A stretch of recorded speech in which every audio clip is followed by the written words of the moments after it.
बाबा नानक देव जी की साखियाँ चैनल में आपका बहुत बहुत स्वागत है। आज हम पार्ट 4 लेकर आए हैं। तो अब हम शुरू करते हैं।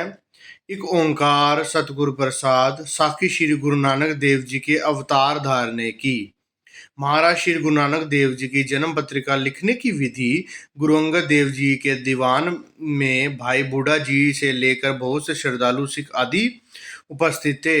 तब भाई पैड़ा मोखा लिखने लगा। कार्तिक मास की पूर्णमासी के दिन श्री गुरु नानक देव जी का जन्म हुआ। उस समय आधी रात्रि से एक घड़ी ऊपर थी। नक्षत्र अनुराधा था। मुहूर्त अत्यंत शुभ था। राय भोग की तलवंडी में माता तृप्ता के गर्भ से श्री कालू बेदी के गृह में गुरु प्रकट हुए।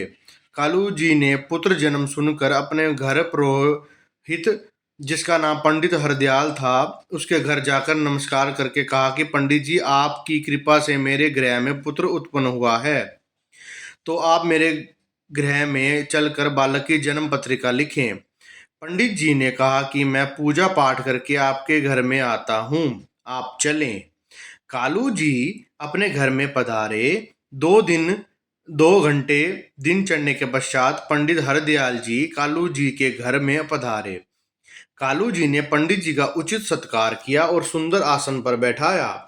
पंडित जी ने कहा, हे कालू, आप कागज लेकर वगैरह ले आओ। तब कालू जी कागज, केसर, चावल, गुड़ आदि थाली में घर ले गए। पंडित जी ने कहा, हे कालू, आप यह बताओ कि बालक ने जन्म समय क्या कुछ शब्द किया तथा समय कौन था। कालू जी कहने लगी, उस समय दोपहर रात्रि व्यतीत हुए, अभी एक घड़ी व्यतीत हुई थी, तथा लड़के ने क्या शब्द किया यह मुझे स्मरण नहीं है। स्मरण का मतलब याद नहीं है। पंडित ने कहा, दाई को बुलाओ। तब जब दौलता नाम की दाई आई तो उससे पंडित जी ने पूछा कि हे दाई, लड़का जन्म समय किस शब्द द्वारा जन्मा था। तब दाई ने कहा, पंडित जी, मेरे हाथों अनेक बालक पैदा हुए हैं, परंतु यह बालक तो अलौकिक है। इस बालक ने जन्म लेते समय इस प्रकार किया कि जैसे कोई बुद्धिमान पुरुष प्रथम मिलाप पर हंस कर मिलता है। मुझे इस बालक के जन्म की हैरानी हो रही है। पंडित जी ने कहा, हे कालू जी, यह बालक 27वें नक्षत्र में उत्पन्न हुआ है। यदि रात्रि के प्रथम दोपहर में जन्मा है तो यह धनी होगा। यदि दोपहर पश्चात जन्म लिया है तो रात्रि का एक महान रात्रि है। इसके सिर पर छत्र झूलेगा। मुझे अब यह ध्यान नहीं है कि वह कौन सा छत्र होगा, तो इस बालक के सिर पर होगा। मैं चाहता हूं कि आप इसके बालक को मैं एक बार देख लूं। तब कालू जी ने बालक को पंडित जी के सामने लाने के लिए मांगा।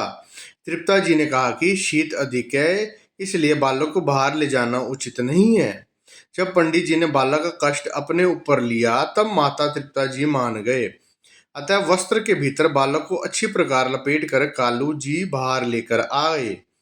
पंडित त्रिकालज्ञ था। उसने बालक देखकर सम्मान के लिए उठकर बालक को दंडवत प्रणाम किया और भली प्रकार देखकर कहा कि आप इसे भीतर ले जाएं।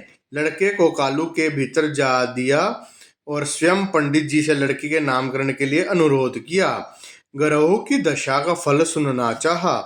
पंडित जी ने कहा, हे कालू जी, मैं इस लड़के के बारे में जल्दी नहीं कह सकता, कुछ काल सोचकर उत्तर दूंगा। जब 13 दिन व्यतीत हो गए, मतलब 13 दिन व्यतीत हो गए, तब इस लड़के का नाम रखूंगा और इसका चोला भी पहनाऊंगा। यह कहकर पंडित जी चले गए और 13वें दिन इसी सोच में पड़े रहे। दिन जाते देर नहीं लगती। 13 दिन पश्चात पंडित जी कालू बेदी के घर आए। शुभ लगन देखकर बालक को चोला पहनाकर उसका नाम नानक निरंकारी रखा। और आगे हम इस प्रकार आगे चलते हैं। इस पर कालू जी ने आपत्ति की और कहा, हे पंडित जी, यह नाम तो हिंदू और मुसलमान का मिला जुला सा नाम है, नाम कोई और होना चाहिए।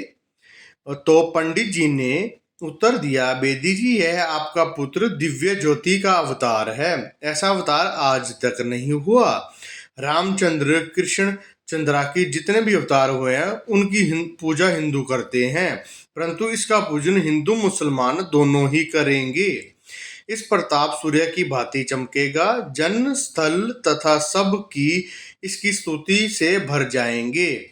यदि यह बालक समुद्र तट पर जाएगा तो सागर भी इसके लिए मार्ग छोड़ देगा। यहाँ तक कि कहा जाए कि वह बालक अद्वितीय होगा और एक पूर्ण ब्रह्म की पूजा तथा स्मरण का प्रचार करेगा।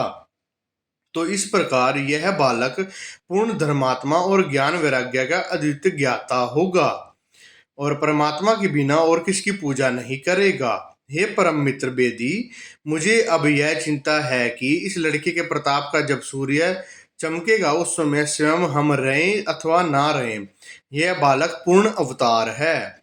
नवनाथ 84 सिद्ध तथा 52 वीर 64 योगनीय भूत प्रेत देवता दानव देवीय ऋषि मुनि तथा पीर पैगंबर सभी इसकी आज्ञा शिरोधार्य करेंगे, मतलब इसकी आज्ञा में रहेंगे।